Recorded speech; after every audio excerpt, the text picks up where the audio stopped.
Entire family blocked me off after my wife cheated on me with my cousin and had a baby. My whole family kept it secret while I struggled to become successful. Now they want me back. So there's a lot of context here. Kindly bear with me as I explain this whole situation to my family right now. I'm 44, male, and have been married for 10 years and have been with my wife, 41F, for 13 years. We also have an 8-year-old son and we are quite happy with our lives. However, this is not my first marriage. I got married at 22, but unfortunately, that marriage ended in divorce within 3 years for reasons that I'm still not aware of. My ex-wife, let's call her Amy, had been with me since we were in middle school. We were pretty much childhood sweethearts, and as soon as we graduated college and had decent jobs, we decided to get married. Things were fine for the first couple of years, but after that, for some reason, stuff started to get weird between us. I tried my very best to keep the spark alive, but after that point, I started to feel like she was not interested at all. I did everything in my power to get her back, but a couple of weeks before our third marriage anniversary, she decided to hand me divorce papers and told me that she was done. I wanted to work on our marriage. I just wanted one reason why we had to give up after being together for so long, but she couldn't give me any reasons apart from the fact that she was just not in love with me anymore. I was really upset, but I couldn't do anything about it, so I decided to go through with it since I had no other option and I did not want to make her even more unhappy by forcing her to stay with me and dragging out the divorce. We didn't have a lot of joint assets together, so it was a relatively straightforward process, and after that, I did not see her again. I heard from a couple of friends that after the divorce was finalized, she moved cities and cut everybody off. This is normal, but what was really strange was that even my family stopped speaking to me around the time of the divorce. They should have been supportive of me when I was going through something so difficult, but instead, they started distancing themselves from me. After the divorce was finalized, I tried really hard to keep in touch with them, but I realized that I had been blocked everywhere. I even tried to go visit them a couple of times, but neither did my parents ever open the door to me nor did my sister. It was all very strange, and I was already going through a tough time, so it really hit me hard. For a couple of years after the divorce, I couldn't even bring myself to do anything and ended up quitting my job and sitting at home unemployed for a few months.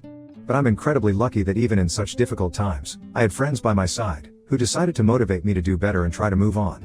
My family was never there for me after the divorce, so my friends took care of me and eventually, I decided to start my own restaurant. It had always been my dream, but I had decided to wait to save up enough money since I also had to think about Amy while we were married. However, now that we had gotten divorced, I decided that I would go through with it on my own, and I also decided to use the name that my parents had suggested for the restaurant. With the help of my friends, I reached out to a couple of investors, got them on board, started building a business model, and within a few years, I started my first restaurant. It took me almost 4 years to get back on my feet after the divorce, and 2 years after that, I met my wife. We met through friends at a party and she told me that she loved my restaurant, so that's how we got to talking. After 3 years of dating, I decided to finally give love another chance and asked her to marry me, and now 10 years later, here we are with our son. It's not just my personal life that has improved over the past couple of years, but also my professional life since I have done reasonably well in my career. It all started with a restaurant, but then, we slowly began to expand, thanks to the success of the first restaurant. Currently, I am the CEO of my own hospitality group and we own a semi-popular chain of restaurants and hotels, which we are currently planning to expand even more, so we become more popular outside of the state as well. It has been an uphill battle, but I have worked really hard to get where I am, and that's why, when I was asked to sit for an interview recently, I thought that it was a sign that I had really made it. So I agreed, but I honestly had no idea that it would lead to such a storm in my life because my family decided to come back and reach out to me after having watched that interview on the news. The channel that had picked it up was a moderately popular one, so I hadn't really expected my family to have watched it, and even if I had, I did not expect them to show up at my office. It's not really private information where my workplace is, so it must have been quite easy for them to find me, but anyway, it was still quite inappropriate for them to show up at my workplace and demand to see me during work hours. Unfortunately, 3 days back, that's exactly what they did, and it was quite weird for me to see them after so long. When they showed up, I was working, but the receptionist told me that my family was waiting outside. At first, I thought that it was my wife and my son that she was talking about, which would have been weird because my wife was at work, and my son was at school. But then, she clarified and told me that it was my parents and sister who were there to see me. It was then that I started finding it difficult to process what was going on, and so, I told the receptionist that I would see them later, but for now, they would have to be told to leave. But of course, they did not leave and started throwing a tantrum, so I had to intervene because I did not want security to throw them out of the building before I got a chance to speak to them and find out what on earth was happening. So I went to see them in the lobby, and as soon as they saw me, they started acting like nothing had changed since the last time that I saw them, which was almost 20 years ago. They literally started fawning over me instantly, telling me how great it was that I had become successful enough to make it to the news and how inspiring my story was. It felt very weird to hear them say that because since they were my family, They actually should have been part of that story, and I kept trying to brush it off by telling them that I had to go back to work. But then, they started talking about how they had seen my family as well. There was a part in my interview where I talked about my wife and son and how great they had been throughout my journey, and the channel had put together a couple of our family photos, so I'm guessing that's what they were referring to. And they started telling me that they really wanted to meet my wife and their grandson as soon as possible because they had spent a really long time away from all of us. At that point, they started telling me that I had not put in enough of an effort to get in touch with them after the divorce and that I should have tried harder. Then, I realized that I might finally be able to find out what exactly had gone back then, so I decided to let them talk instead of telling them to leave, and even took a seat in the lobby with them, so I could get to the bottom of what had happened those years ago, just so that I would get some closure. And while they were talking, I discovered the real reason that Amy had decided to get a divorce from me, and why exactly my family had abandoned me after that.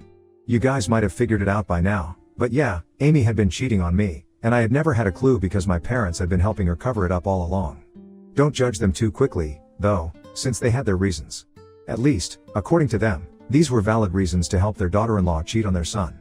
Apparently, the person that Amy was having an affair with was my cousin, my dad's older brother's son. When they finally told me about that, everything seemed to fall into place almost immediately: why they had helped her out, why I hadn't been invited to any family events in the past 20 years, why I had been completely cast aside for no fault of my own. My cousin, let's call him Carl, was a spoiled, entitled brat, and I had always hated him. But unfortunately, because his mother had passed away when he was just 6 months old, his dad and the rest of the family seemed to think that he should get a free pass for everything that he did. So, throughout his entire life, nobody had told him how to behave, and he always got away with everything. It did not help that my uncle was my dad's boss since he had started the family business and my dad had joined him later. And after our marriage, since Carl had decided that he wanted to be with Amy, and she had also wanted the same thing, my family had no other choice but to help them out because they couldn't risk my uncle's anger, of course. But putting the relationship with me at risk was something easily doable, and so that's what they did. They told me that after the divorce, my uncle made it very clear that he didn't want anybody from the family to have any contact with me at all, including my parents and sister. Apparently, they had tried to protest, but then, Amy had announced that she was pregnant with my kid, and if they ever wanted to have any contact with their grandkid, they would have to cut me off. Either way, I was never notified of the fact that Amy was pregnant when she had filed for a divorce, and another time, she hadn't been showing either, so I couldn't have guessed. Neither had she been staying with me, since she had moved out long before the divorce was finalized, so I had no idea that I had become a father long before my son was born, and apparently, I have a daughter who is almost 20 now but has never even known me and thinks that Carl is her real father. Anyway, this was whatever my parents told me about what had really happened all those years ago, and I could hardly begin to process any of that at that moment because I felt like I was being told a story, and I had to pinch myself to actually realize that this was my reality. My family had basically just cut me off in favor of having a relationship with their grandchild and job security, or so they believed. But in my opinion, they had cut me off because they were cowards and nothing else. They could have easily come to me with the truth and let me deal with the situation, but they chose to be afraid of my dad's brother as if he could actually do any harm to them other than firing my father from the business, and even then, my dad could have easily retaliated by filing a lawsuit. As for never telling me about Amy's pregnancy, and the fact that I have a daughter, I literally cannot think of any excuse for that. For 20 whole years, they had sat on this and never spoken up until they found out that I was doing well in life, and now, all of a sudden, they were feeling really sorry about everything and wanted to make it up to me. Unfortunately for them, I could see through their act, and as soon as they were done telling me everything, I told them that I needed them to leave because whatever they had just said to me, I couldn't find it in me to forgive them at the moment. I tried to be civil to them because after all, we were sitting in the lobby of my workplace and I did not want to throw a tantrum. But of course, I couldn't count on them to behave the same way, and when I said that I wanted them to leave, they immediately started whining about it and told me that I needed to think about where they were coming from, and how difficult the situation had been for them as well. I told them that I knew for a fact that they had only decided to reach out to me now, simply because I was successful, and they wanted a piece of that, but they started denying it vehemently, and my sister even went to the extent of saying that I owed my success to them in the first place. By that, she obviously meant that I had used the name that they had suggested for my restaurant all those years ago when it was still a dream that I had. I thought it was really bold of her to make a claim like that, given the fact that neither had had any of their support throughout all of these years and had done everything on my own with help from my friends, but not them. Just having suggested a name did not make them worthy enough to credit my success to themselves, and it was such a ridiculous idea that I ended up laughing at her, and I told her that if she and her parents did not leave that very instant, I would have them thrown out of the building. So they immediately started arguing with me, telling me that they were not going anywhere until we had cleared the air between us, but honestly, I was just not interested, so I did exactly what I had told them I would do. I had them thrown out of the building by security. They were naturally very upset while they were being thrown out and kept trying to tell me that they had no choice and stuff, but I don't buy that. They did have a choice, they just made the wrong one, and now they're gonna have to face the consequences for it. It hasn't been difficult for them to live for the past 20 years without having seen me and my family. I'm sure they can manage it in the future as well. Anyway, it has been 3 days since then, and they haven't stopped trying to contact me ever since. They have been texting me on social media, sending me emails at my work address, and have even been showing up at my office, but haven't had the guts to come back inside yet. There has been a definite change in their attitude because now, all they are doing is trying to apologize to me. All their messages are just full of apologies, and even when I see them standing outside my workplace, they look really upset and they wait for me to stop for them, but I just drive by and ignore them. It has gotten to a point where I almost feel bad for them, to be honest. I have spoken to my wife about this because regardless of what I decide to do about my family, we still have to think about my daughter, who I didn't even know existed until a couple of days back. We have been going back and forth on that since neither of us really knows if we should trace her and try to reach out to her yet or not. And then, on top of that, we also have a family to deal with because I don't think they're gonna go anywhere until they get another chance to speak to me. My wife thinks that just for the sake of at least attempting to clear things out, maybe I should just speak to them, invite them home and let us all talk it out, so at least we can get all the toxicity out of the way because this is not good for my emotional health, but I personally have no interest in doing anything like that. I just want to keep ignoring them until they go away on their own. Mostly because I don't have the capacity to deal with them right now, especially after everything that I have found out and whatever I'm dealing with at the moment. So we are having a lot of trouble, trying to figure out what to do, and how to deal with this. And I want to ask, Ida for not wanting to give my parents a chance to speak to me after 20 years of no contact? Update 1. So it has been a week and 3 days since I posted here and my wife and I have decided that we are going to continue to ignore my family. Thankfully, for the past couple of days, they haven't been showing up at my workplace, probably because they got tired of it. Or maybe they got intimidated by the security, but for whatever reason, they haven't been showing up and I'm very relieved. Once they stopped showing up, I found it much easier to stop thinking about them. So I guess it was just their faces that were making me feel bad about whatever I was doing. However, now I don't feel guilty about ignoring their messages anymore. They can keep apologizing all they want, but it's not going to change anything because the fact of the matter is that they have failed me as a family and no amount of apologizing is ever going to make that right again. They have still continued to send messages to me from various accounts and email addresses, and at this point, I'm not even bothering to block them anymore because what's the point? They're just gonna create new ones to try and apologize to me, and I'm gonna just keep ignoring all of it. Anyway, let's see how long they can keep this up and how sorry they are about everything. Moving on to the other problem that we were dealing with, my wife and I had no idea how to deal with the situation with my daughter. We do have a name since my parents had told me her full name and where she goes to college while we were talking the other day, so we have managed to trace her. My assistant managed to find her social media accounts for me, but so far, I haven't done anything. I don't even know if it's appropriate for me to do anything, and neither do I have any idea how I'm supposed to tell her that I am her actual biological father.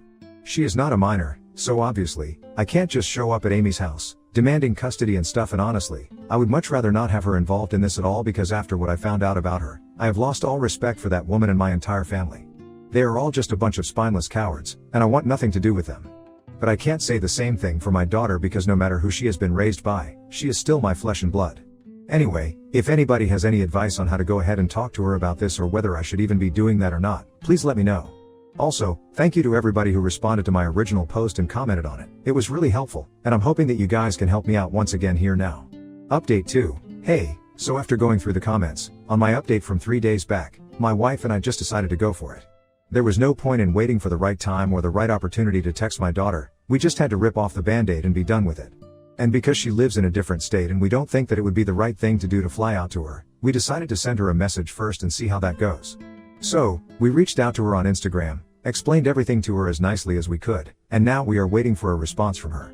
I'm sure it's gonna be really complicated to come to terms with it. It is complicated for me as well, and I don't even understand how my wife has managed to be so supportive, knowing that I'm reaching out to the long-lost daughter whom I had with my ex-wife. I'm sure it's a lot of complicated emotions for all of us, but we are trying our best and I'm really hoping that my daughter reaches back out to me because I would really love to have a relationship with her. Now, coming to my parents and what they are up to, they haven't shown up at my workplace in a really long time, and yesterday, they sent me a really long email saying that they were really sorry about everything, but they genuinely want to repair their relationship with me and they just need one chance for me. They told me that they wouldn't be reaching out to me again, but they're gonna wait for me to reach out to them instead. Honestly, I'm kind of relieved that they took the hint and realized that I really don't want to speak to them right now. I already have a lot on my plate to be dealing with at the moment. The last thing that I need is for them to create more drama. Now, I'm just hoping that they stick to what they said, and do not reach out to me again. If I feel ready or if I want to speak to them at any point, I will do so myself. However, right now, it seems very unlikely that it's going to happen anytime soon because now that I know the real reason that they hadn't spoken to me in 20 whole years, the situation has become much worse with them. I feel betrayed and hurt, and I don't think that's going to go away anytime soon. At least, the one good thing that came out of this was that I found out about my daughter, and now, I really hope that she decides to give our relationship a chance. I haven't told my son about this yet, just in case she doesn't want to talk to us. I wouldn't want to give him false hope. But if things go well, he might find a sister in her, and I might be able to get to know the daughter that I never knew I had. I just have a lot of emotions right now, and I'm really trying hard to keep it together. Update 3. Hi. So almost 2 weeks ago, I reached out to my daughter on social media, and I sent her a message, telling her everything about who I was and how she was related to me. After that, for 2 weeks, I waited for her to respond, and today, I finally got a text back. She didn't say much, just told me that she had spoken to her mother about me after my message and had finally found out that I was her biological father. Obviously, this had come as a shock to her because, for the past 20 years, she had believed that Carl was her biological father and had no idea that she wasn't his daughter. She had also found out the real story behind how her mother and I ended up like this and told me that she would like to meet me and my family. So we are all flying out to see her this weekend since she's not speaking to her family right now, so she doesn't have the funds to come see us. She didn't get into the details, but when she confronted Amy about the message that she had received, at first Amy tried to deny it, but then she was forced to tell her the truth. I haven't heard from Amy yet, and I really hope that she doesn't contact me because I don't want to speak to her. However, my family did break their promise immediately and started trying to talk to me as soon as they found out that I had reached out to my daughter.